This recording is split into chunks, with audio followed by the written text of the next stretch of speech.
All right, friends. I got a super special interview coming up here. Once again, it's Jason, and all right, this is good stuff. Um, it's an interview on CNBC. I have a new hero with Chamath Palihapitiya. This guy says it all: Bitcoin, crypto, in a nutshell. Fans, just listen to this. I'm gonna play. I'm gonna go through the whole thing.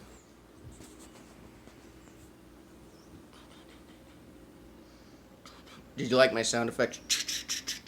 Da-da. While election uncertainty is causing some market jitters today, legendary value investor Bill Miller is sticking with his strategy and continuing to bet on a bull market. His flagship Miller Opportunity Trust Fund is up 110% since the low on March 23rd. That's more than doubling the S&P's 50% rebound during the same time.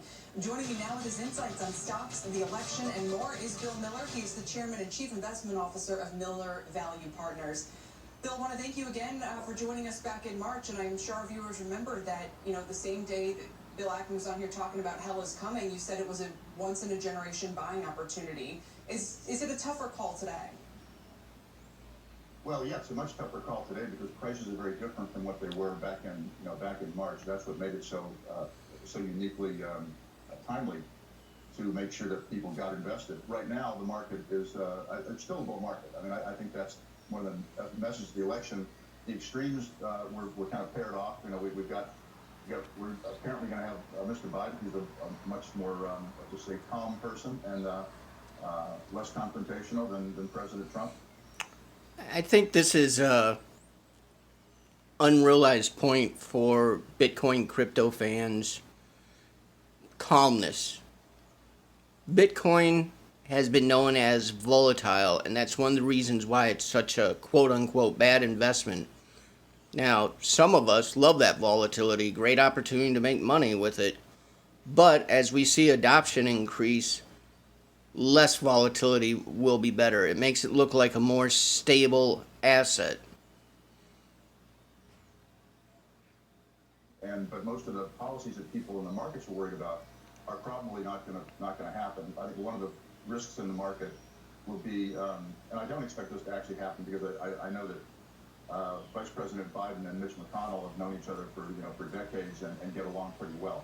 So, And I think that's another key point. We got, give or take, 3 years before another halving, and there's a chance that this could be 3 years of bullishness, if not rocket ship. And one of the big points to that is getting new stimulus. And a lot of people don't realize that Vice President Biden and Mitch McConnell, Senator Mitch McConnell, were in the Senate together for a number of years and are actually well known for having a good friendship, if at least respect for each other. And they're known to make deals. Biden's a deal maker. He's centrist. So hopefully we can get off using Republican and Democrat labels. Not trying to be political. I just want to move forward and see money for everyone. And he gets into this whole time frame, which is another huge positive. I think that there's a good chance for kind of a centrist set of policies with modest tax increases, if any, and then and fiscal stimulus that is not as I'd say as excessive as has been talked about.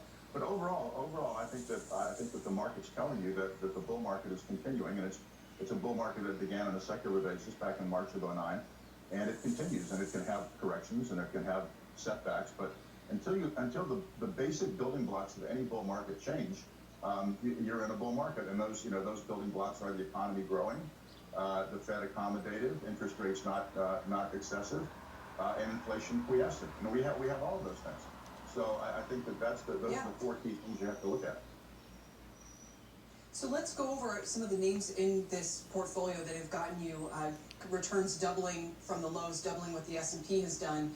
It's some familiar names like Amazon, Alibaba, and Facebook, and Alphabet. But I know that you're not as bullish on big tech as you are maybe the more value parts of the market. And other holdings that you have include ADT, Stitch Fix, One Main, Taylor Morrison Home. So, it's not like you're saying, throw out big tech, but Are you one of the people who thinks that the long awaited and overdue kind of shift to value is here, especially because we started to see this pause when it looked like the blue wave wasn't coming? So is that just a temporary setback?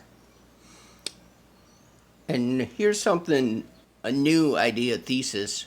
I'm going to start calling crypto new tech. And I think there's an argument that tech has had a huge run up. Is it done? They just said no. I agree with that. But it could mean that margins are lower. Instead of making 10, 20%, maybe the prognosis is 5%. So where else do you invest? A lot of people go into the other cyclicals, but now that crypto is becoming a valid address, maybe they rotate their investments into there for growth, which is just one more bullish case for Bitcoin and crypto.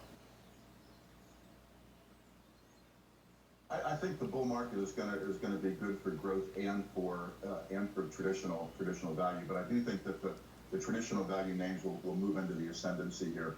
And that's what we saw a reversal of some of the selling that had taken place in tech, the two corrections that we had in the mega cap names. And overall, the other names did quite well. And then that got reversed out because of the expectation that Mr. Biden's going to win, but the Republicans going to keep the Senate. And I think it's going to be much more balanced going forward. But I think the advantage will be to value, because I do believe that the Fed, it's going to take the Fed a while, but they will if they stay the course, they will be able to get inflation to 2%, and it's going to go higher if they do that, because they want it to be symmetrical around 2.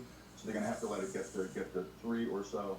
That means greater pricing power for the value names, and obviously that means greater growth, and because you're going to have both sides of the economy growing, and so growth won't be so scarce as it is, and so the great growth names, which are still going to do fine, I think, but they're not going to do as well relative to the market as they have done. But we own both. We have factor diversification, so we've got the big tech, and we got small names, and we got companies. You mentioned Taylor Morrison. That people say they can't find a cheap stock. Taylor Morrison's got 6 times next year's earnings, and it's a home builder, and home building is on fire. Tev is one of our favorite names, traded at 3.4 times earnings. So there's 60% of the stocks in the S&P last time I checked were down this year. So there's a lot to buy out there. And I'm also interested that you say, to quote your line here, that gold should provide solid returns, in Bitcoin, perhaps stellar ones. Now, I know you've been a believer in Bitcoin for a while here, but it's been impressive to look at its performance over the past month. Is that an aberration? Why does Bitcoin just trade like a high beta stock? And, what would your explanation be for people as to why they'd want to be in these? I don't need to say anything. What a wonderful introduction. She's saying everything we know about Bitcoin. And this is why I played the whole interview for you. It is part of the whole. And it's the best part of the whole. And people are going to learn this. And the message I want to get out is I hope individuals are buying Bitcoin before the huge runs come. We just had a run yesterday. But this is about being unbanked. This is about people being able to be independently wealthy. And I could be wrong. I'm not a financial advisor. But I've been watching CNBC since high school. And I've been following Bitcoin since 2012. Everything I see, what I learn and listen and research says buy it now. Buy what you can, $100, $1,000. Get to 0.3, which is now $5,000. Get to 1, which is $15,000. All right, let's go ahead and hear music to our ears. A couple of areas. Some of the great investors of our time, Stan Druckenmiller, Paul Tudor Jones, are gold bulls, and many people are, if they're not gold bulls, they at least believe that that inflation is it's possible inflation comes back with the Fed trying to gun the money supply, or actually gunning the money supply here, and with great fiscal stimulus, or more fiscal stimulus. I think it's reasonable to own gold. Gold's done very well this year. I think silver's a better bet than gold. It's a higher beta version of gold, and the gold-silver ratio would tell you want to own silver. But I think, with respect to Bitcoin, I just make a little emendation to what you said, Kelly, which is that it's been a great month for Bitcoin, but it's also been a great year to date, 3 years, 5 years, and 10 years, and then Bitcoin's inception was 12 years ago, and it's been the single best performing asset category in every one of those periods. So, And I'm going to stop the video there for a second. That is one heck of a chart. And really think about it. He nailed it perfectly. 1 year, 3 year, 5 years, 10 years. And yeah, earlier this year it dropped down to 3,000. 2017 it was at 20. Where's it at? 15. Where's it going? That's an upward curve as basic as TA gets. Positive. oh, not that it hasn't had a bad time, but it went from nearly 20,000 down to in the $3,000 to $4,000 range. So it's been very volatile. But I think right now that its staying power gets better every day. I think the risks of Bitcoin going to zero are much lower than they've ever been before. Ding ding ding. And you're getting greater adoption. I mean, ding ding ding. MicroStrategy put half their cash, $400 million into Bitcoin. PayPal announced that they're going to make Bitcoin. People can buy Bitcoin, and you can use it. You can use it at all their vendors. Ding ding ding. Square had blowout numbers yesterday. Due to their sales and the demand for Bitcoin. And the Bitcoin story is very easy, which is that it's supply demand, it's economics. Not 101, it's 0.01. Ding ding ding. Bitcoin's supply is growing around 2.5% a year, and the demand is growing faster than that. And it's there's going to be a fixed number of them. So I think every major bank, every major investment bank, every major high net worth firm is going to eventually have some exposure to Bitcoin or what's like it, which is gold or some kind of commodity. All right. I did see a thing that the chief investment officer of Brown University, endowments tend to move slowly out there. I'm on the investment committee at the Johns Hopkins, and we have a great CIO, but we don't own any Bitcoin, and we may never own Bitcoin. But what she said was that she thought that because of its asymmetric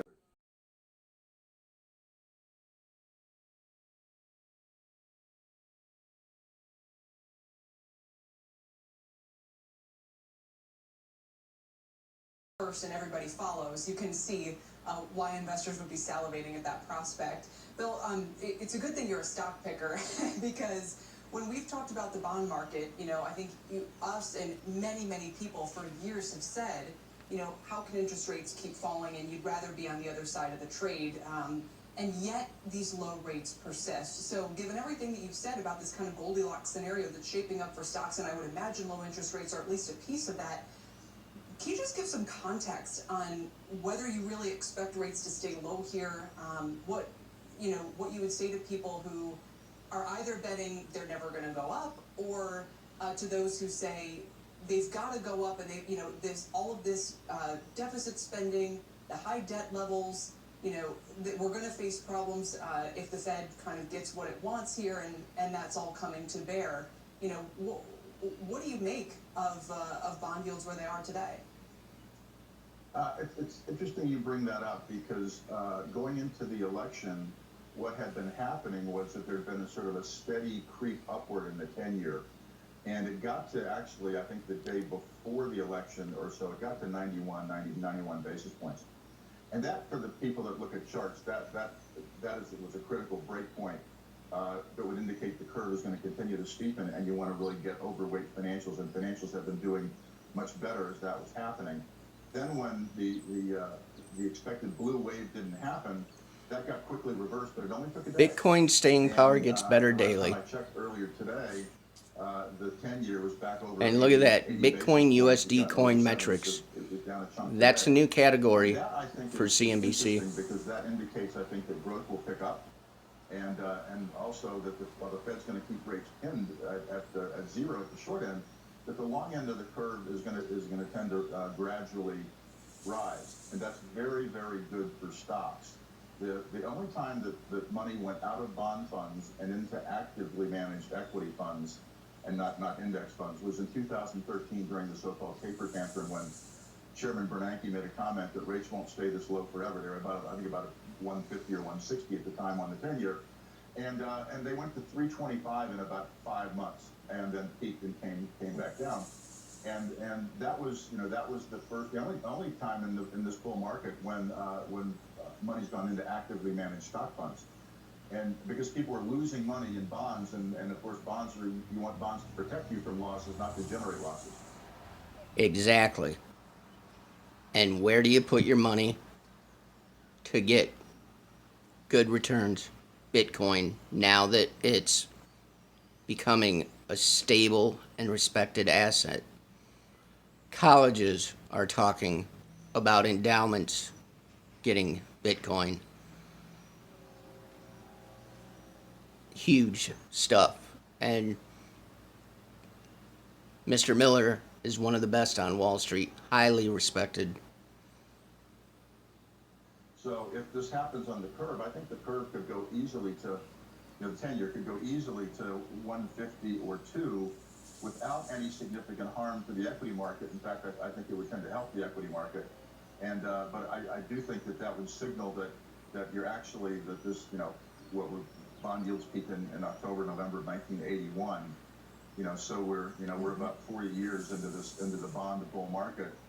And again, I haven't found bonds attractive for at least the last 5 to 7, 8 years, and that's been wrong, because they've worked very well. But I still think that I think that back then the risk reward wasn't great on it, even though it worked out. And I think now that the advantage is to stocks. Yeah, and if you're right about that, obviously it would benefit the financials. Bill, I get one more question, so I'm trying to make it a good one. And I think what I would like to open it to you to just say, you're often looking at some of these under the radar plays, maybe things happening in biotech or different parts of the economy. Can you kind of leave people with one investment recommendation that you're most excited about right now? Well, if there was only one, I wouldn't own all the stuff that I own. I'd only own that one. But I would say if people don't have exposure, I'd say if people don't have exposure to Bitcoin, I would strongly recommend that at current prices that they do that. For a stock, Argument over. earlier, Argument made. why. So I think Teva Pharmaceuticals is the largest generic drug company in the world. Generic drugs are part of the solution to healthcare, not part of the problem. And Teva trades at 3.4 times this year's earnings and a 20% free cash flow yield. And it does it for basically one reason, because of opioid liability. And they undoubtedly have that product liability. But All right, I'm going to end it there. I just think this is an incredible interview. You'll see every one of the Bitcoin crypto YouTube channels covering this tonight, or at least should be. Hopefully they give me credit for bringing it first. Laugh out loud, right? Anyway, watch this again. There's a lot to unpack here, and like I said, I can't make the arguments better. I haven't heard anyone else make them better, and maybe arguments is a wrong word. These are the facts. This is where Bitcoin is slotting in, coming out party, whatever you want to call it. It's hitting everything right, and you almost hate to believe something could be this big, this good, but that's how people miss opportunities, by not taking a chance. So please like, share, and subscribe. Help me out. Help all of us out. And all right.